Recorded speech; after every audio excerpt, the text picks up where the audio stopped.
Let's look at his example of slavery. So one of the things that Brian wants to do is go to the example of slavery in the Old Testament as a way of trying to get you to basically reject the teaching of the Old Testament, so that you can take his new theology instead. But listen to this. He's actually going to tell us a story about how Brian went to a camp, and what I'm going to share with you, this video, I'll play you a clip of it because I found clips from him doing his teaching and stuff, and this is an interview in particular. Brian actually talks about how he, in my terms, he tricks a bunch of young kids at a camp, into rejecting the Bible by distorting what it teaches on the topic of slavery so that they will be repulsed by it. Let's listen in. The Bible itself is on the quest to discover the Word of God. So, for example, and I did this with our kids at youth camp last week. I did 2 lectures on what is the deal with the Bible. And I start off with, I hold up my Bible and I say, now this is a Bible, children. This is not a trick Bible. This is a regular Bible. And I said, okay, here's the Bible. Exodus chapter 21, verses 20 and 21. When a slave owner strikes a male or female slave with a rod, and the slave dies immediately, the owner shall be punished. But if the slave survives a day or 2, there is no punishment, for the slave is the owner's property. And I add, and so I said, okay, you see what this is saying here? Slave owner beats one of their slaves to death. They die immediately. Well, there's going to be some punishment. It's not spelled out what it is, possibly some fine or something. But if the slave owner, with a stick, beats a male or female slave within an inch of their life and they survive a day or 2 and then die, well, after all, the slave is the slave owner's property, and so there's no punishment. So I start off with that, and I say, all right, how many of you agree with that? Well, of course, none of them agree with it. Yep. How many of you say, in fact, I say, no, that's wrong. Raise your hand. And they all raise their hand. And I say, you should disagree with that. But now we're going to have to talk about how, as Christians, we do that. I mean, when a verse starts off with, when a slave owner is like, okay, you just lost me right there.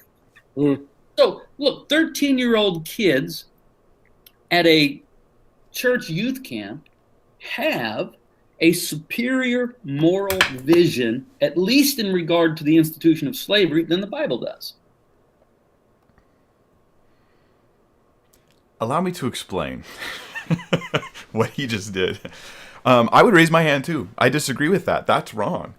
But I would say it's wrong on 2 levels, right? It's wrong on one level because it's morally wrong. 2, because it's not what the Bible's actually saying. Because Brian, like every skeptic I've ever had a back and forth talk with on this issue, they don't understand these simple passages on these topics. So let's look at the passage right about here. Let's see if it pops up for us. Let me resize. As usual, I'm like preparing and studying right till the last minute. So some of this little text stuff I forget to do, and then I'm going like, oops. Okay, I'm just going to increase the font. This is the passage that he quoted. Let's look at it a little bit more in detail. Okay. First thing, okay, Exodus, this is what's called case law. So this is, if this situation happens, here's how you handle it. Can I say one thing about case law? Case law is not endorsing the situations that it's making laws for. It's not saying this is a good thing, right? It's instead making laws because these situations happen. This is what happens, and when it does, do this. That's what case law does. Case law is not about the approval of these behaviors. Exodus 21:20, it says, when a man strikes his slave, male or female, with a rod, and the slave dies under his hand, he shall be avenged. But if the slave survives a day or 2, he's not to be avenged, for the slave is his money. This is the ESV translation. The idea here is this. If you go up a couple verses, you'll see there's specific commands for if 2 guys are fighting and basically one man, or they're arguing, and one guy like strikes another and hurts them, and about how the man's going to pay to take care of the man. So then the question arises, but what if the one he injures is a slave? What happens then? So let's read it in context. And by the way, slavery here, don't think early American slavery. That does not fit the context. Under biblical commands, early American slave traders would receive the death penalty, there would never have been such a slave trade at all.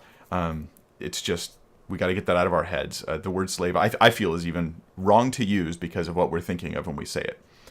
But anyhow, so verse 18, when men quarrel and one strikes the other with a stone or with his fist, and the man does not die but takes to his bed, then if the man rises again and walks outdoors with his staff, he who struck him shall be clear.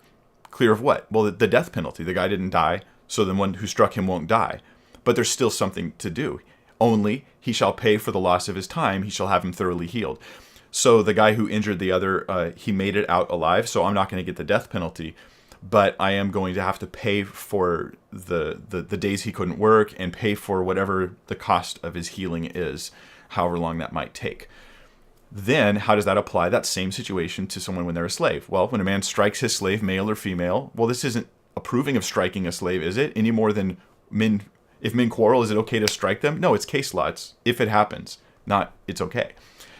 So when a man strikes his slave, male or female, with a rod, and the slave dies under his hand, he shall be avenged. That word avenged, and I welcome you to look it up in the Hebrew and look up how this word is used in the Levitical law and in Exodus in particular, right? That word is used to mean the death penalty, so that if a master kills his slave, the master dies. Life for life. It means that how does Brian not see this? It means that the life of the servant or slave in this scenario is equally valuable as the life of the owner or the master or the boss or whatever you want to call him. Equal value. There's nothing like this in the ancient Near East. This one law gives more human rights to someone in a slavery situation at that time than anyone else that we're aware of in the culture. So if he survives a day or two, is it that nothing happens? Well, no. It's he shall not be avenged, or he won't be killed. Just like the two men who quarreled and the guy survived and got out and walked around. Okay, well, he was okay, so he won't get the death penalty. What instead happens? Well, let's look down and see. It depends. It's not no punishment happens. Verse 26, same chapter, when a man strikes the eye of his slave, male or female, and destroys it, he shall let the slave go free because of his eye. If he knocks out the tooth of his slave, male or female, he shall let the slave go free because of his tooth. Eyes are teeth. Does that mean he can break his arm and the slave doesn't go free? Well, no, of course not. This is meant to be, here's a sample. If the guy, breaks his tooth or damages his eye, like my eyeball is actually damaged physically, basically there's some kind of permanent damage to my body as a result of some sort of issue. So you beat me, I survived, but I broke my arm. I have a limp. I'm alive, but I have a limp. Okay, well, I go free.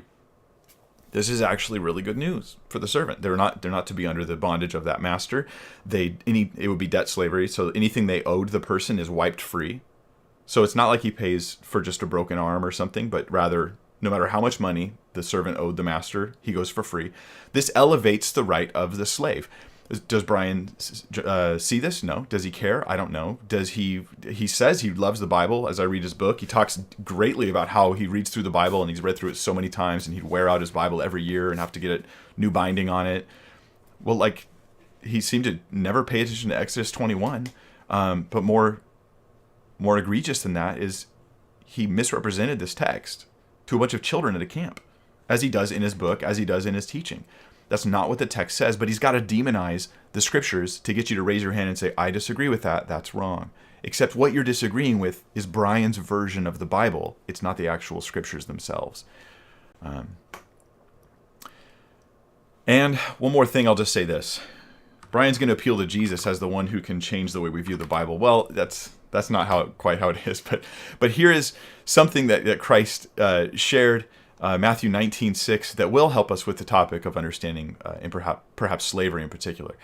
Jesus says about marriage that when you get married, you become one. The two become one. What therefore God has joined together, let not man separate. So Jesus is like, marriage is a life covenant. The two are connected. God spiritually unites them. The two are one. And so they say to him, well, then why did Moses command one to give a certificate of divorce and to send her away? See, they're going, hey, didn't Moses in the law say that a husband could give a certificate of divorce to his wife? Well, that had to do with protecting the rights of the woman so that she couldn't just be kicked to the curb. But Jesus explains the reason why. Why was a law in there regulating something that God doesn't want us to do? Well, Jesus answers. Because of the hardness of your heart, Moses allowed you to divorce your wives, but from the beginning it was not so. So Jesus makes it pretty clear here that this is not the goal of God.